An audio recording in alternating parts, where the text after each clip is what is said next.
Hey everybody, welcome back to Suck Less Saturday. It's Neil and Steph again. Here, going to talk about some basics again of sucking less with a lot of different things.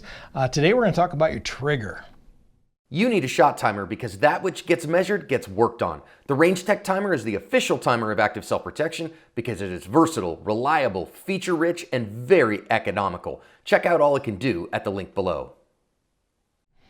All right, so Steph, we've talked a little bit about trigger. We've talked about everything so far, right? We've talked about holsters and grips and sights. Safety. Let's talk about triggers a little bit. Yeah, how are we going to suck less with our trigger? We started off with this thing with the fundamentals, going back and going over them again. If this isn't for you, hopefully it will help you share it with people that do need it. And we talked about our mantra that grip is the master, that a fantastic grip can cover a multitude of sins, that your sights set the pace with what you're doing, and that the trigger is the servant.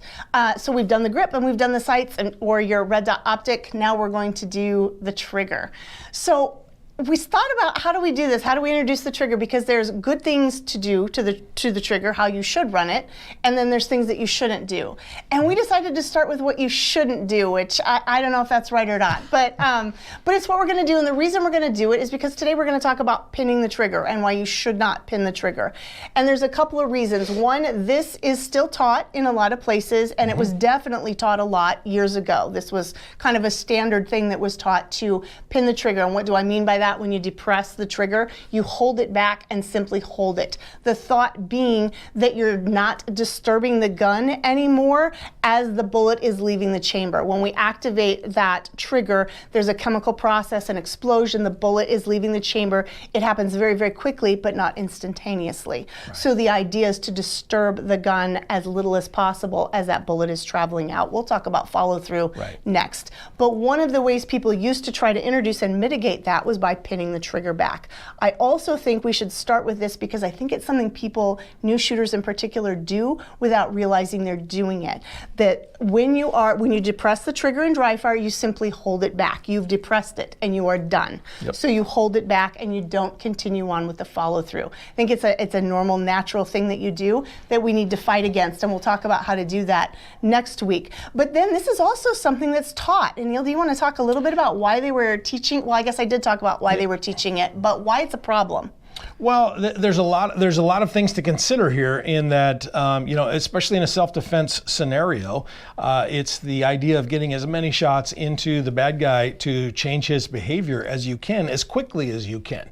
Putting this thing on a timer, somebody that pins the trigger, versus somebody that releases the trigger, you can cut your time in half or more by avoiding that, which means that you can be in the fight sooner. And frankly, a gun that has gone off with the trigger pinned is really, it's a melee weapon now. It's a hammer. That's the only thing you can do is hit somebody with it or reset that trigger. Now I get that doesn't take a lot of time, so I'm not saying use it as a hammer, but understand that a pinned trigger is a dead gun, and a dead gun does not save you or help you in any way, shape, or form. So the idea of letting go of that trigger sooner so that you can, in recoil in most cases. Now what I see in a lot of folks is that do a lot of dry fire, that are really focused in on their front sight, or really focused in on getting that 99.9 or 100% on the mantis, or getting their laser to hit exactly where they want, is they are more worried about the hit than they are about the process. And so now we aren't process focused. So part of the process is getting that trigger pressed and then reset it so that it's ready for the next one. Because it's dead when it's pressed. Get it back live as fast as you can. Get it back in the game as quickly as you can. And so, and there's a lot of videos out there. There's some great ones. Scott Genelinsky did one not too long ago that I thought was very well. And actually, he's probably the first one that talked to me about this, because that's something that I don't do it all the time, but once in a while I would tend to pin the trigger. It's one of the ways I was taught. So when I get away and start doing things more unconsciously, every once in a while that will creep back in if I'm focused on something else. Yeah, and now folks in the comments will correct me if I'm wrong here, but I do believe they're good that way. I have heard some long-range folks talk about in long-range precision shooting. I'm talking 1,000 yards, 800 yards, that kind of thing. They have been told to pin the trigger. Now, I've had some of them tell me that. So I don't know if this is common. I don't know if that's real, but it's it's not something that should move over shooting. to pistol. Yeah, and pistol, it's not something, context is king, and Right. it's really, Oh, as really in everything. important. Right. So from a defensive shooting perspective, you need to be able to shoot quickly. You can also kill induce a malfunction, have a dead trigger there if you don't get it reset entirely. So people that are trying to do a very careful, very soft, very short reset to not disturb the gun can all of a sudden find themselves with a dead trigger the next time they go to pull because it hasn't been released fully. Trigger freeze and is reset. what they call that. Yep. And that it can be really frustrating when you're in the middle of doing something. And if you're in the middle of a bill drill at Gabe White's class and you get trigger freeze, ask me how I know. It's the worst, especially when you've got a good run going. And so that's another side of that, in that folks have been taught to, pin that trigger and then just go to the click of the reset and then go again. You're setting yourself up for some potential failure going into the future. So something and I you would can avoid. prove this to yourself on timers. It's been shown over and over again by high-level shooters that can do both very, very well, that pinning the trigger is slower. Yes. It's demonstrably slower every time, all the time. So basically, you're inducing a habit that can be difficult to break and can creep back in at the worst times. Yeah. You're introducing a potential dysfunction or malfunction to your gun, a dysfunctional gun. It is dysfunction too. Right there between my ears. It's just slower. It's not good. So you're introducing something that's not good. Problem is, it was taught a lot, and it's still taught because at the time it was best practice. Now you do need to mitigate that bullet leaving the chamber and have good proper follow through. So we will talk about that. But the way to mitigate it is not pinning the trigger. Yep. So let's come up with an assignment for this week. So I think for your assignment this week is you have to get your gun out. You have to do some dry fire. I'm going to demo here in just a minute, but really the assignment's going to be 10 minutes a day, at least 3 times this week, and concentrate less on the hit and the score with your Mantis or the score with your or whatever your trainer is, a little bit less focus on that and add some focus to your trigger process. And so what I mean by that, here I've got my gun with my barrel block in it.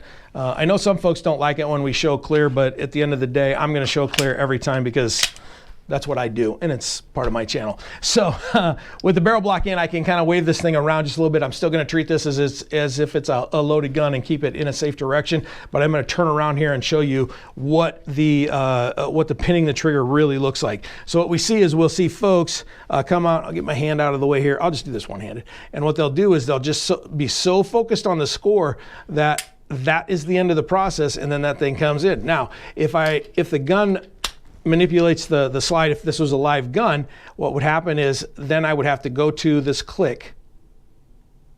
You hear that audible click, and then I can pull the trigger again. Now the challenge is that if I am under pressure and I'm going Get closer so my mic can get that click. if I'm going super fast, I can just do this, and all of a sudden that's where my trigger freeze comes in, and then you see how I ultimately had to let it all the way out to go. So when we're talking, grip is the master, sight set the pace, and the trigger is the servant. Really it is, and respectfully I'll say I don't care how hard you pull the trigger. If you slap the trigger, if you slam it, you can hit it with a hammer. If your grip is okay, you're good, but if you don't let that thing all the way out, that gun ain't going off. And you can aggressively reset. That finger can come off the trigger, all of these things, because the grip will mitigate so much of that. A good grip. My gun's dirty. Sorry about that. Anyway. A good grip will deal with some of that. The trigger is the trigger finger is really the least important part of so much of this process. It really is. It really is.